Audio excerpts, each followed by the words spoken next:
On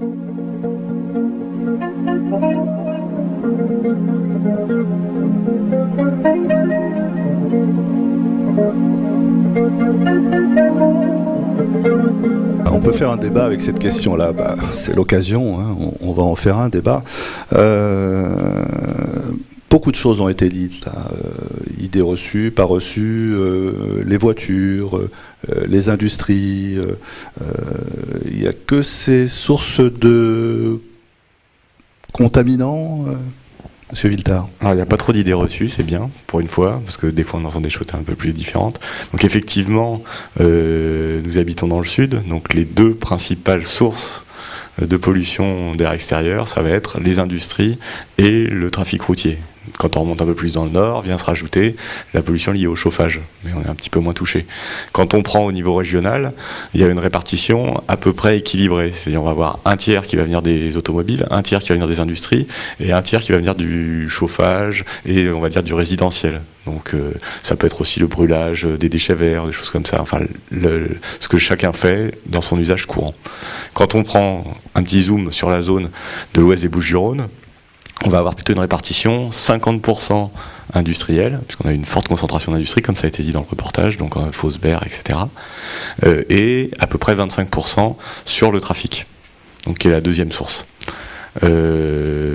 Ensuite, les polluants vont être différents suivant les sources, évidemment.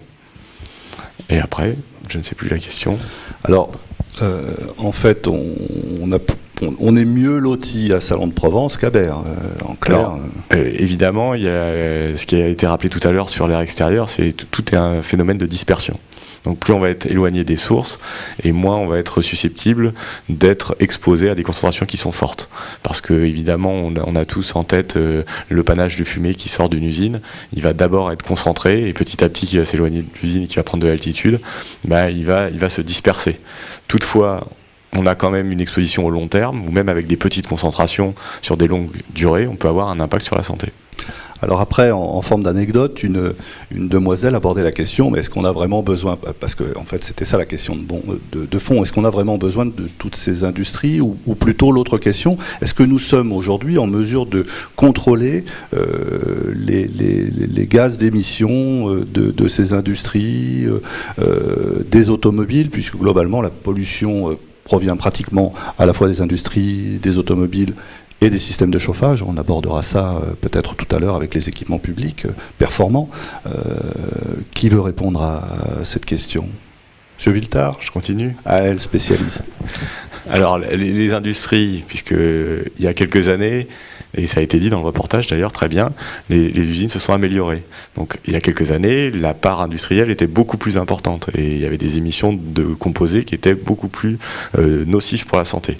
Donc on n'a pas tout traité, mais il y a des choses qui sont sorties. Chaque usine a un arrêté préfectoral d'exploitation. Alors c'est un peu technique, mais globalement c'est une autorisation d'émissions de polluants par an.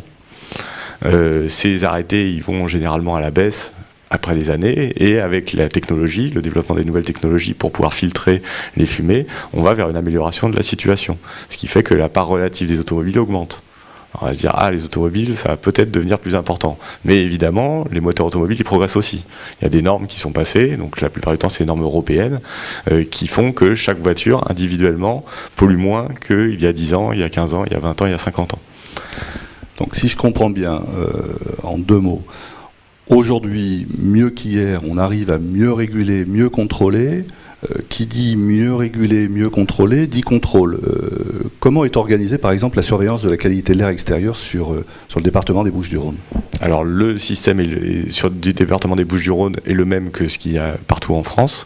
Donc, on a des stations fixes, donc des stations de surveillance de la qualité de l'air. C'est des petits bâtiments avec des analyseurs qui mesurent la qualité de l'air en continu.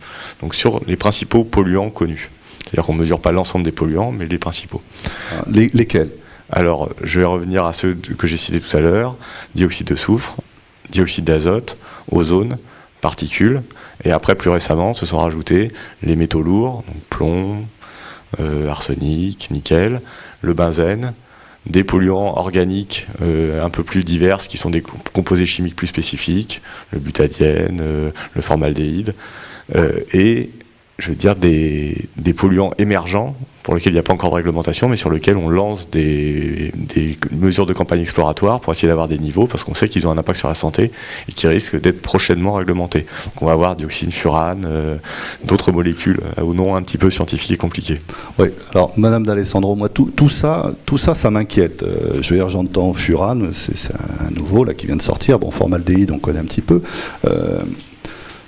On a de quoi s'inquiéter avec tous ces polluants dans l'atmosphère. Ils ont vraiment un impact direct sur la santé. À quelle concentration Alors, effectivement, pour reprendre ce qu'on a dit tout à l'heure, c'est que la première chose à savoir, c'est que tout dépend du terrain. Donc, chaque personne ne présente pas le même risque face à la pollution atmosphérique. Mais aujourd'hui, les études conduites permettent de montrer qu'effectivement, la pollution atmosphérique est responsable d'une surmortalité et d'une augmentation également du nombre de maladies, ce qu'on appelle la morbidité, qui est évaluée notamment par le passage aux urgences. Voilà. Alors, les premières maladies qui sont causées par la pollution atmosphérique sont d'abord des maladies cardio-respiratoires, notamment l'asthme, les maladies respiratoires type BPCO, qui rentrent un petit peu dans le public, bronchopneumopathie obstructive, puisqu'on en parle maintenant dans les médias. Et les maladies cardiaques, notamment de type ischémique, les infarctus du myocarde, tout simplement parce qu'un poumon qui fonctionne moins bien, c'est un poumon qui va moins oxygéner le sang, et avec un sang moins oxygéné, le cœur peut ne pas tenir. Ensuite, on a aussi le phénomène allergique, l'augmentation du nombre d'allergies est en partie liée à la pollution atmosphérique. Et enfin, on a le cancer du poumon. Le cancer du poumon, il y a un lien qui a été établi de façon nette avec les polluants atmosphériques. On a un dernier point, c'est la santé reproductive, qui est également impactée par la pollution depuis la production de gamètes, spermatozoïdes et ovocytes, jusqu'à la naissance d'enfants. Bon, tout ça est bien inquiétant. Bon, même si effectivement, derrière ce discours très rassurant, mais inquiétant quand même un petit peu. Monsieur Villetard, est-ce qu'on a les moyens de demander à ces industriels, les moyens de demander aux automobilistes, puisque l'automobile contribue a priori fortement à l'émission de polluants. Lorsqu'on a un pic d'ozone, moi je vois régulièrement sur l'autoroute les gens continuer à rouler à 130 alors qu'on nous indique de baisser, réduire sa vitesse. Est-ce qu'on a vraiment les moyens de contrôler quelque chose dans cette histoire-là ? Alors, le moyen de contrôler, c'est la question est un peu compliquée. Il y a des seuils à respecter, c'est-à-dire donc des seuils d'information du public et des seuils d'alerte pour chacun des polluants. À partir du moment où ces seuils sont dépassés, il y a des mesures d'urgence, qu'on appelle des mesures d'urgence, qui peuvent être mises en place pour diminuer les émissions. Quand on diminue ces émissions, théoriquement, on arrive à diminuer les concentrations. Au niveau des industriels, les demandes sont suivies, c'est-à-dire qu'on a vraiment une diminution qui est contrôlée. Et on va avoir dans les arrêtés d'exploitation des conditions qui vont faire, si on dépasse telle valeur pour un polluant, vous êtes obligé de baisser votre production.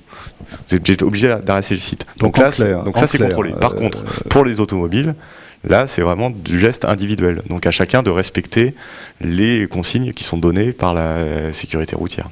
Donc aujourd'hui, vous êtes en train de nous dire que lorsqu'on a un dépassement sur un certain nombre de paramètres avec des polluants identifiés, les autorités préfectorales, j'imagine que c'est elles, indiquent aux industriels d'engager la régulation. C'est ça, elles ont toute une série de mesures. Donc elles ont un panel de choses, dont la limitation de circulation des véhicules, qui est la plus connue puisque c'est celle qui impacte tout le monde. Mais il n'y a pas que celle-là, il y a aussi toute la partie industrielle, et il y a la partie derrière, on peut annuler des rencontres sportives, on peut annuler des événements pour protéger les populations. D'accord. Monsieur Sauvage, vous vouliez intervenir sur cette question-là ? Oui, c'était par rapport au micro-trottoir. C'est vrai que d'une façon générale, ce qui a été dit était plutôt de bon sens et correspondait à une réalité. Moi, il y a un petit point qui m'a un peu chagriné, c'est quand une personne a répondu qui souffrait de la pollution des véhicules, elle a dit notamment des autobus. Alors c'est vrai qu'on a le sentiment comme ça, quand on passe près d'un bus, que ça pollue plutôt un peu plus qu'une voiture, encore que ça resterait à prouver, mais enfin c'est peut-être une question de puissance du moteur. Mais il faut savoir, quand un bus passe à côté de nous et qu'il y a une vingtaine ou une trentaine de personnes dedans, il remplace une quinzaine ou une vingtaine de véhicules, de voitures. Donc là, je pense qu'il y a quand même... ça fait partie des gestes citoyens dont vous parliez tout à l'heure, et si on veut protéger davantage la qualité de l'air à l'intérieur des villes, non pas à l'intérieur des logements, le développement des transports en commun me paraît, moi, quelque chose de tout à fait essentiel.